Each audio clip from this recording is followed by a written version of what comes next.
So once my students begin to figure out how breath gets into the body, how that relates to the creation of space, I then need to make sure that when they start to sing that the air is going to flow. As I tell my students, there's no point watering your garden until you've turned the spigot on. And sometimes they just need to crank the spigot on a little bit more. One of the easiest ways I know to do this is with lip trills. I think lip trills are great, but like just about anything we ask our students to do, there could be a lot of benefits, but most exercises will have a couple of drawbacks. And I think it's important to know what the benefits and what the risks of each exercise are. For some reason, with lip trills, the back of the throat tends to want to close. I think it has to do with the overall speed of the air and the way that we are designed as humans in order to regulate airflow. The back of the throat and the larynx is designed to regulate airflow and to keep you alive. Keeps the last line of defense from aspiration. And so I think that whenever we need to speed up the air to get the lips to vibrate, oftentimes students will grip in the back of the throat to do that. It's kind of like putting your thumb over the end of that hose. The water then goes faster. A tight back of the throat, not exactly what we're looking for. So we need to encourage our students to figure out other ways to do that. So when we're working with lip trills, the primary goal is to make sure that the air is flowing with the caveat that they can't grip in the back of the throat to make that happen. So where we can direct our students' attention, because remember, in virtual lessons, you're not in the room, you may not even be able to hear them. They need to be able to self-assess. So easiest way, put your hand in front of your face. When you do a lip trill, can you feel the air on your hand? That's going to help them make sure that the air is regulated and flowing consistently. If they have tissues nearby, you can have them dangle tissues in front of their face and they can see the tissue kind of flutter, which is a fun way to go. You can also feel for the lips buzzing.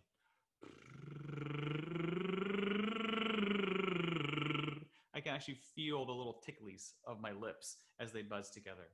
All of these are sight or tactile sensations that are going to encourage consistency in that lip trill.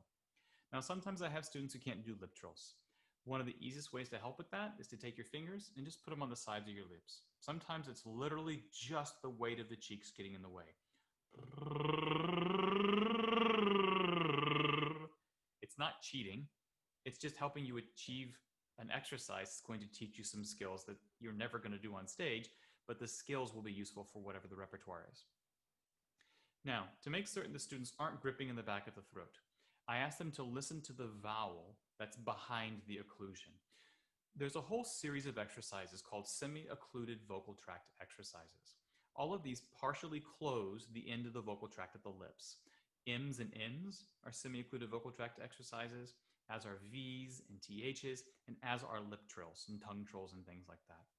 So listen for the vowel that's behind this occlusion. I can make this sound,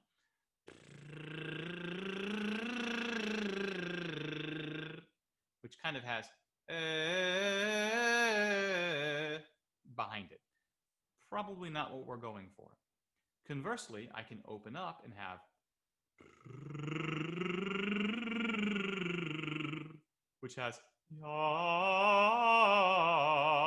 behind it. We clearly want the second. Now, once I've pointed this out to my students, they generally are pretty good at recognizing what vowel is behind it. A really fun practice is to get them to do both, the one we want and the one that we're trying to steer them clear of. Make them go far with it. Now go the other direction.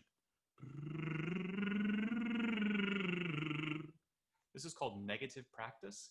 And by getting them to go far in one direction, they begin to gain conscious control and can then swing the opposite direction. So lip trills are fantastic exercises. You just have to be careful that the back of the throat doesn't collapse. This is particularly problematic in the high range, especially for female singers. There are other occlusions that work a little bit better for that. Straw phonation is one of the best ones I have found. In the next video, we're going to talk a bit more about how I apply straw phonation to learning support. But when we get into the higher parts of the female range in particular, I oftentimes will move away from a lip trill in favor of a straw because that back of the throat doesn't want to get quite so tight.